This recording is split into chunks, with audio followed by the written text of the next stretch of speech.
It's incredible. It's incredible. But they changed the reference dose 3 times to try to accommodate Dow AgroSciences. And when we threatened to take them for court, we had a wonderful lawyer, pro bono lawyer in Washington, Perry Wallace.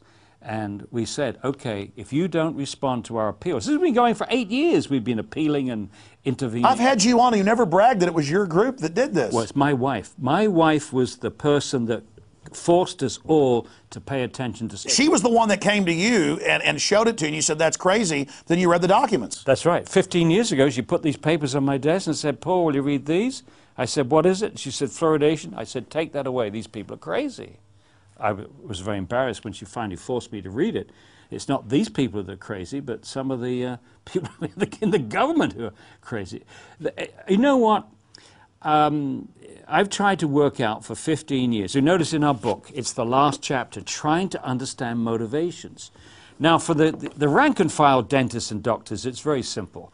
They're too busy treating patients to read the literature. Most of them don't. You've got a wonderful guy in Austin, Griffin Cole. He's a dentist. He has read the literature, and he's very much opposed to it. Very important man, Griffin Cole. But most dentists and doctors don't have time to read the literature. We do, of course, 3 professors here, retired professors at that. Then you've got the people in the middle of the bureaucracy. Basically, they are trained not to question policy. Policy is determined in Washington or in the state. It's like the military. They follow orders. They follow orders, literally. And the CDC, remember, is in uniform. It's a uniform branch of the Department of Health and Human Services, CDC. They're in uniform. Surgeon General. As you say, it's a chain of command. So don't expect the middle bureaucrats. Don't expect the health officers in the cities. And then the big chemical companies, they lobby the politicians that give the orders to the bureaucrats, who give the orders to the unquestioning minions that then put it in our water. And meanwhile, it's a pesticide. I mean, they had a guy in California a few months ago who went into a house that was being gassed to kill bed bugs. Yeah. He walked in, a homeless guy, for like a minute, and it killed him. And it killed him, and it said... That's the same stuff. That's sulfurofluoride. Yeah. Been used, Vicane, been used for years to fumigate buildings. So this is simple. He walked in seconds, was dead. That's right. And this is what they're pumping the food with. And you were talking about the numbers of what gets in white flour and things. Yeah, the level in the flour that was being permitted by the EPA was 125 parts per million. And that flour, wheat flour, goes into dough, pizza dough, bread, cookies, cakes, and so on. And there's no doubt that's to kill bugs. so you're eating something that's meant to kill bugs. Now, yeah. I'm no rocket scientist, yeah. But I mean, that's insane. But the top of the chain of command, I went to the bottom, in the middle. What about the top? What's the motivation of these people in the Center of Disease Control, etc., Department of Health, Kathleen Sebelius? Why do they keep this going? For me, it's the fear of losing credibility. They have waxed lyrical so much for so long about this practice. I think they fear that if they lose fluoridation, they lose credibility. If they lose credibility, they lose the public's trust, which threatens other public health policies. This is the same government that secretly injected black people with syphilis. Yeah. And now it's come out they were doing it in Latin America, and the atomic soldiers. I mean, these people have no credibility. And I agree with you, Doctor, at that level, at the top policy wonks, but they're taking orders from people like John P. Holdren and people he admired before him, who all wrote about putting things like this in the water to reduce fertility. And we know it reduces fertility. And we know that they see us as animals, as a scourge upon the earth.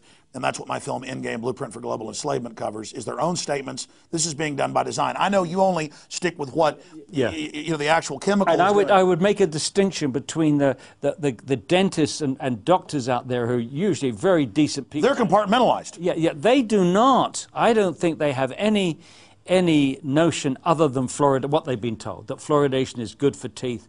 And that it's perfectly safe. But I mean, I know you don't like to talk about it, but off record here on camera, I mean, the whole eugenics angle. I mean, have you seen those quotes and statements where they, even in the 40s, talked about how they needed chemicals and they decided on fluoride? Yeah. No, I haven't seen that. I haven't seen that. But I try to put that to one side because we have them on the ropes with the science. You know, the best study they've ever done on tooth decay in the United States. They looked at 39,000 children in 84 communities. And what did they conclude? that if a child had lived all its life in a fluoridated community compared with a child that lived all its life in a non-fluoridated community, there was a saving, average saving for 5 to 17-year-olds of 0.6 of one tooth surface out of over 100 tooth surfaces in a child's mouth. And you have to say to yourself, is this world crazy? Are we doing all this to save 0.6 of a tooth surface? Are we going to threaten their brains, lower IQ, bone damage in adults, arthritis, lower thyroid function, all these possibilities to save 0.6 of one tooth surface? It doesn't make sense, does it? Well, no, at the end of the day, they've got a toxic waste they can't get rid of, and taxpayers end up paying to have it put in their water. In closing, because in a few minutes you've got to leave here because you've got to go to the Austin City Council, that same day, back on January 10th, 2011, when they said we're going to phase out fluoride as a pesticide because it's so nutritious for your children, U.S. wants to reduce fluoride in drinking water from 1.1 part per million to 0.7. What does that signify? It signifies that they've having to come back with some kind of way to absorb all this mounting opposition to fluoridation around the country. It's like 0.7 is still too high. I mean, it's 175 times the level in mother's milk. So we really haven't made an advance. But it looks as if they're doing something. It looks as if they care. But on the same day, the Office of Water of the EPA said, we are going to determine a new safe drinking water standard which will protect our children's health and protect the water fluoridation program. And we're saying you can't do both. You can't keep water fluoridation going if the object is to come up with a safe drinking water standard which protects everyone. Well, how can they everywhere put out water for babies and tell mothers, give this fluoridated water to your baby, when going back 6 years, the American Dental Association said don't give fluoride toothpaste to kids under 6. When what they came out in '99 and admitted it doesn't do anything good when ingested, it's only topical. I mean, they know this. I guess it's some gimmick. Well, the trouble is the FDA, the Food and Drug Administration, has never approved fluoride for ingestion. They've washed their hands of this. They don't. It's an unapproved drug. And so these companies, I guess, can get away with this because the FDA is not watching, is not doing its job. This wouldn't pass the FDA. Hey, I've got an idea for all these companies to put it out because I know you're watching. How about you come out with purified water with no additives for your baby, or purified water with added minerals, no fluoride? Yeah. I'll guarantee you, just like 10 years ago, all the milk had the growth hormone in it, and in a few stores started getting real organic milk, and now you can't find the non-organic milk. I guarantee you, water producers, you put out a bottle saying no fluoride, because I know most of these companies just want to make money, you're going to make a boatload of money. Yep. And the reason I'm giving you that great idea is because I don't like brain damaging children. You care about money, I care about kids not being brain damaged, okay? So still, you're selfish and evil. You know what you're doing. Why don't you go ahead and advertise it's fluoride free? You'd make a lot more money than going along with this evil, bandwagon. In fact, the company here in Austin, Texas, is putting out a product. It's called Pure Rainwater. This is rainwater from Oregon, which then goes through extra treatment. So yes, there is a demand for pure water, for clean water. The only thing I would urge people to do, if they get water which has got everything taken out of it, make sure you buttress it with the nutrients that you need. Because if you need the minerals. You need the minerals. You need the calcium. You need the magnesium and so on. So now, that's the problem with reverse osmosis. Well, Dr. Condon, I just want to say great job.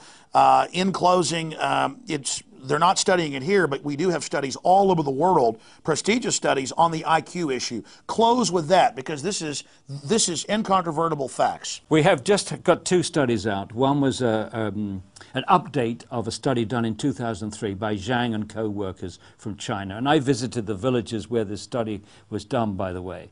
And he showed that there's a relationship between the amount of fluoride in the plasma of the children and the lowered IQ.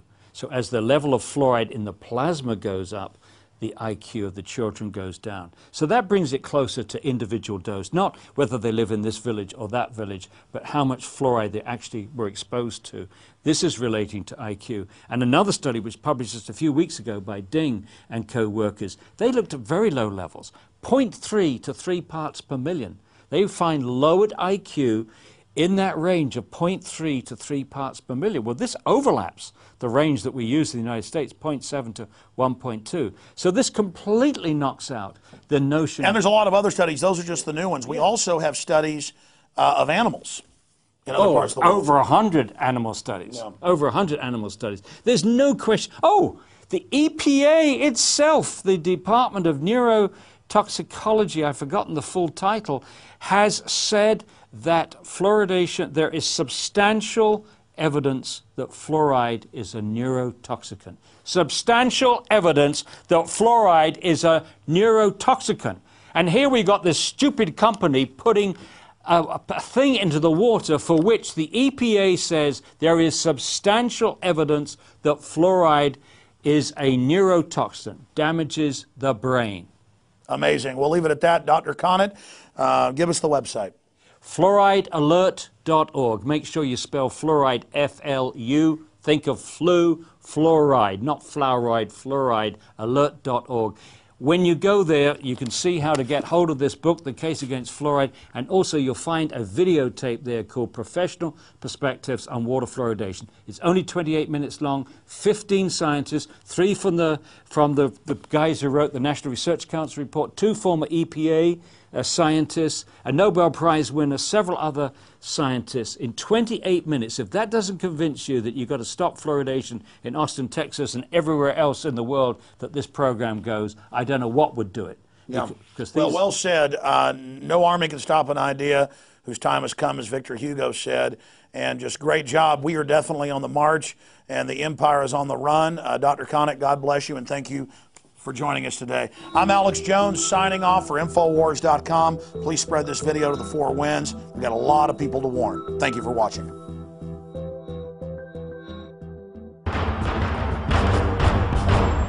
Ask yourselves, what are you doing in this time of great challenge? What are you doing to unlock minds? Go to Infowars.com and PrisonPlanet.tv for the latest headlines and cutting-edge information.